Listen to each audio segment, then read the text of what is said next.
Hello guys, welcome back to Pakistani reaction channel. Crazy road की तरफ से मैं हूं उसामा। मैं हूं शाबान। मैं हूं इब्तिसाम। अच्छा जी, सबसे मेन इंपॉर्टेंट चीज है कि आज की हमारी वीडियो होने जा रही है रेलवे, इंडियन रेलवे ने ना हमने देखा है बुलेट भाई ट्रेन। हम इतनी हाँ। रेलवेज की पिछले दिनों में वीडियोस कर चुके यार हैं। ये वीडियो ना उन सबसे डिफरेंट है, इंफॉर्मेटिव है। इंफॉर्मेटिव नहीं है। इसमें हमने जितनी वीडियो देखी है ना कि इंडिया इतना रेलवे ट्रैक्स के ऊपर काम कर क्यों रहा है, कर क्यों रहा है ये उसके ऊपर वीडियो है। ओके, मतलब वो ओके। 4 गुना अपनी कैपेसिटी के ऊपर जा रही है इंडियन रेलवेज, और उनका ना 2047 तक भी कोई एम्बिशन है, उसके ऊपर ये वीडियो होने वाली है। तो विदाउट वेस्टिंग टाइम चलते हैं वीडियो की तरफ, और साथ साथ हम और देखेंगे ये भी। सिंपल यानी कि जो रेलवे ट्रैक्स हैं उनकी बात हो रही है, बुलेट और मेट्रोस की नहीं बात हो रही। आई एम नॉट श्योर कि उसकी बात है या नहीं है। ओके। इधर लिखा है why quadrupling railway tracks changes changing everything. Everything. हाँ। इस आज के डेट में कई ऐसी चीजें कर रहे हैं जो आपका अटेंशन ग्रैब कर सकती है। फॉर एग्जाम्पल, वंदे स्लीपर जैसी ब्रांड न्यू ट्रेन लॉन्च करना, अमृत भारत जैसी अफोर्डेबल और बेटर ट्रेन को लॉन्च करना। कई जगहों पे हाई स्पीड रेल की भी चर्चा देखने मिलती है और एक्चुअल में एक बुलेट ट्रेन बन भी रही है। लेकिन एक ऐसा प्रोजेक्ट है भारतीय रेलवे का जो अपने आप में सबसे बड़ा इम्पैक्ट करेगा, लेकिन उसके बारे में कोई ज्यादा बात होती नहीं है, जबकि सबसे ज्यादा जरूरी यही प्रोजेक्ट है। क्या है ये सारी कहानी, आज की इस वीडियो में समझते हैं।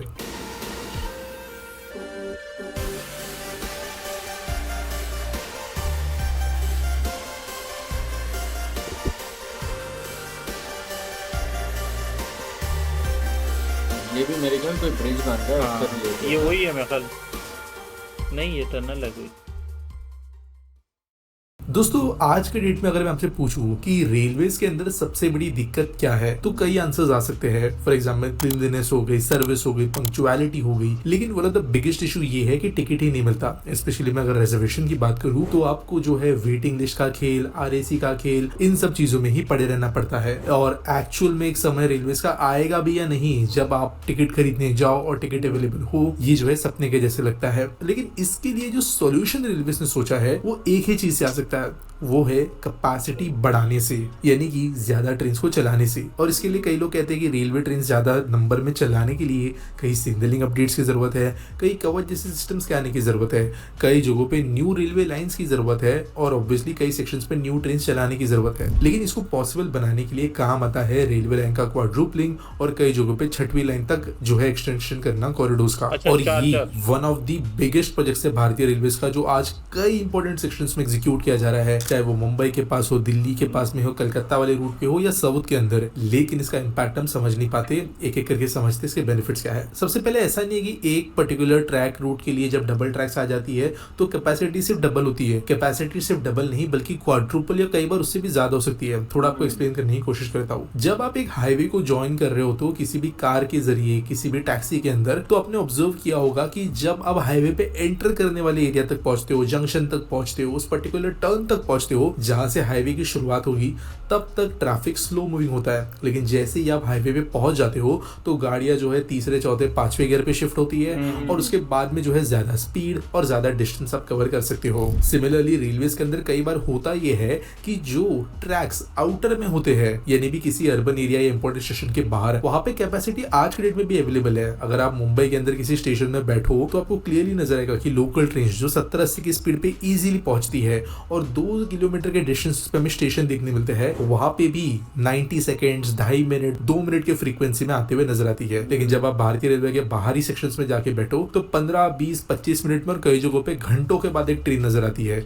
तो ये भी एक अनयूटिलाइज्ड कैपेसिटी है जो अर्बन एरियाज की वजह से जनरेट होती है। इसका मतलब क्या, जब ट्रेन किसी इंपॉर्टेंट स्टेशन से निकलती है या पहुंच के निकलती है तो उस समय पे उस स्टेशन पे ट्रेन के रुकने की वजह से बोर्डिंग, डीबोर्डिंग, रेलवे के जो सारे काम होते हैं, उसके चक्कर में ट्रेन जो है वो बंच होना शुरू होती है, जैसे किसी टोल नाका पे हमको देखने को मिलता है। और इसके वजह से ट्रैक के अंदर आउटर में कैपेसिटी मौजूद होने के बावजूद ट्रेन स्लो डाउन और डिले होने की चीजें हमें नजर आती है अंदरूनी सेक्शंस में। और जब आप ट्रैक को क्वाड्रुपल करते करते हो तो सबसे बड़ा रिलीफ जो है इसी प्रॉब्लम से मिलता है। अगर आप मुंबई सेक्शन का इसके अंदर एग्जांपल लो तो वन ऑफ द बेस्ट चीजें यहाँ पे देखने को मिलती है, लोकल ट्रेन फास्ट स्लो दो कॉन्फ़िगरेशन में चलती है और ऑब्वियसली एक्सप्रेस ट्रेन में भी जो है एक अलग हमें सेक्शन देखने मिलता है और हर सेक्शन में एक अप लाइन एक डाउन लाइन यानी आने वाली लाइन जाने वाली लाइन अलग बनाई जाती है। अब जिन सेक्शंस में ये अप डाउन का ये इंडिया में ना लोकल ट्रेनें चलती हैं इस तरह की, ये जो एग्रीगेशन नहीं है वहाँ पे स्टेशन के अंदर हमें पंक्चुअलिटी का इशू देखने मिलता है। लेकिन जहाँ पे चीजें अलग है वहाँ पे लोकल ट्रेन जो स्लो हर स्टेशन पे रुकती है वो फास्ट ट्रेन जो कुछ ही स्टेशन पे रुकती है वहाँ दोनों के बीच का इम्पैक्ट जो है जीरो हो जाता है। और सिमिलरली जो लॉन्ग डिस्टेंस ट्रेन है वो बैरली किसी स्टेशन पे रुकने की वजह से आर पार मुंबई के विद इन 30-35 मिनट्स हो जाती है, जबकि सेम स्लो लोकल ट्रेन को 1 घंटे से भी ज्यादा का समय लग सकता है और आउटर्स तक पहुंचते पहुंचते तो 2 घंटे का ज्यादा समय लग सकता है। एक्सप्रेस ट्रेन 45 मिनट से 1 घंटे में ये कर लेती है। क्वाड्रुपलिंग या 5वीं 6वीं का लाइन ऐड करना सबसे बड़ा काम ये इजी करता है। लेकिन इसके अलावा भी सेग्रीगेशंस होते हैं,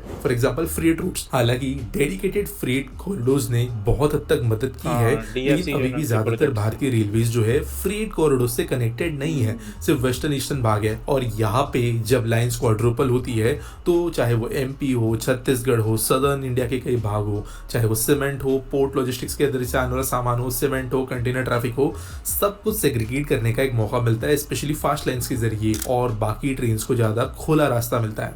it's similar to driving on a 2 lane road versus a 6 lane road, जहाँ पे ज्यादा खुलापन आपको मिलने की वजह से स्पीड्स और फ्रीक्वेंसी जो है गाड़ियों की बेटर हो सकती है। और इसके लिए चाहे वो मुंबई पुणे हो, दिल्ली कानपुर हो, चेन्नई बेंगलुरु हो, कोलकाता सबअर्बन रूट्स हो, मुंबई सबअर्बन रूट्स हो। हमने अपनी जो इंडिया पाकिस्तान की एक वीडियो की थी उसमें साइडों पे ना हमें काफी ज्यादा कचरा नजर आता है। मुझे किसी भी वीडियो में ना अभी तक साइड पे कचरा शचरा वाला माहौल नहीं नजर आया। ट्रैक साफ सुथरे हैं भाई इनके।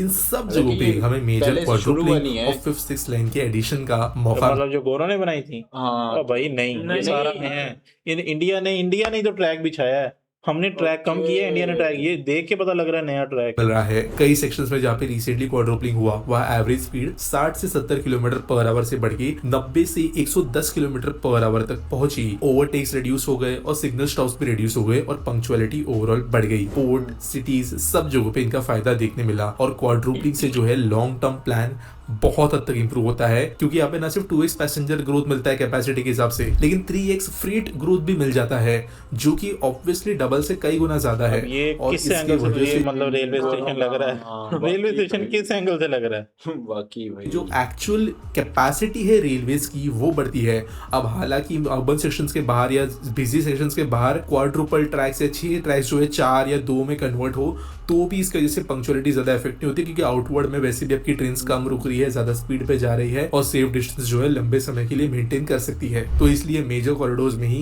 ये काम किया जा रहा है। आपको क्या लगता है? अब ना पूरी वीडियो देखिए मैंने, मुझे एक चीज बार बार ना पिंच कर रही है, जैसे ना इसके ऊपर ये इलेक्ट्रिक वायर्स लगी हुई हैं, तो इससे कोई इंसिडेंट नहीं होते, किसी को करंट वगैरह नहीं लगता? ये मुंबई का स्टेशन तो नहीं है, ये मुंबई का स्टेशन ही लग रहा है, मुंबई या दिल्ली में से दोनों में से एक है। देख के तो मुंबई का स्टेशन लग रहा है। इसका इम्पैक्ट किस तरीके से होगा? अच्छा, ये स्काई स्क्रैपर ऐसी जैसे वो बैटमैन की मूवी नहीं गॉथम, उसका सिटी होता है बैटमैन वाला। भारतीय रेलवे पर मुझे बताना कमेंट सेक्शन में, मिलेंगे अगली वीडियो में। ओके जी, तो ये थी आज की वीडियो। इसमें मेनली उन्होंने बताया है कि भाई ट्रैक्स जोन से हैं वो कितने इंपॉर्टेंट हैं और इंडिया ने क्या मतलब वो एक ट्रैक वगैरह बनाई, क्या स्ट्रेटजी बनाई है। और एक ट्रैक के करने से मतलब कहते हैं ना कि मतलब एक ट्रैक ऐड करते हैं उससे कैपेसिटी डबल नहीं होती, 4 गुना बढ़ जाती है, क्योंकि उसकी यूटिलाइजेशन बढ़ जाती है। अदरवाइज तो ट्रैक खाली है ना मोस्ट ऑफ द हमारे पास वैसे ना देखा जाए अगर काफी सारे ना, हमने हमारी कोई बात नहीं करनी इधर, तो यार बेइज्जती करवाएगा। सुन तो ले, हमारे पास गाइस बहुत सारे ट्रैक्स ऐसे पड़े हुए हैं, मैं कहता हूँ उनको ही ना कोई रिन्यू अगर होते हैं ना, हम इधर से भिजवा देते हैं, क्या कहते हैं? बिल्कुल ऐसे ही इधर तो किसी काम भी पार्सल करते हैं, इधर तो झुकी वापस ही भेजने उसी रास्ते से वापस ही भेजने, क्योंकि भाई उधर माहौल थोड़ा डिफरेंट हो चुका है, वो एडवांस हो गए हैं, वो ट्रेनें 150 किलोमीटर कंपीट कर रहे हैं, वो इस कर रहे हैं। तो बाकी गाइस ये थी आज की वीडियो। आपने लाजमी बताना है कि आपको ये वीडियो कैसी लगी। अगर तो ये वीडियो अच्छी लगी, क्योंकि हमारे लिए वीडियो काफी इंफॉर्मेटिव थी, कुछ इस तरह की वीडियोस हम जानबूझकर लेके आते हैं जो थोड़ी दिखने में तो बोरिंग लगती हैं, लेकिन हमें काफी सारी चीजें जानने का मौका मिलता है। तो बाकी इब्तिसाम फिर एंड करें वीडियो मेरे ख्याल में। खाने की तो कोई बात नहीं हुई, खाने की बहुत नई बात हुई, मैं थोड़ा सा बीच में बोर हुआ था, लेकिन सही है यार। सही है। चलो गाइस, हमारा मकसद ऑनेस्ट रिएक्शन देना है, ना कि थोड़ा ना एंटरटेनमेंट या मुजरा करके दिखाना, मस्का लगाने का नहीं है। तो बाकी मिलते हैं नेक्स्ट वीडियो में, अपना बहुत सारा ख्याल रखिएगा। टिल देन टेक केयर जी। सब्सक्राइब कर लेना, मैं कहना भूल गया था।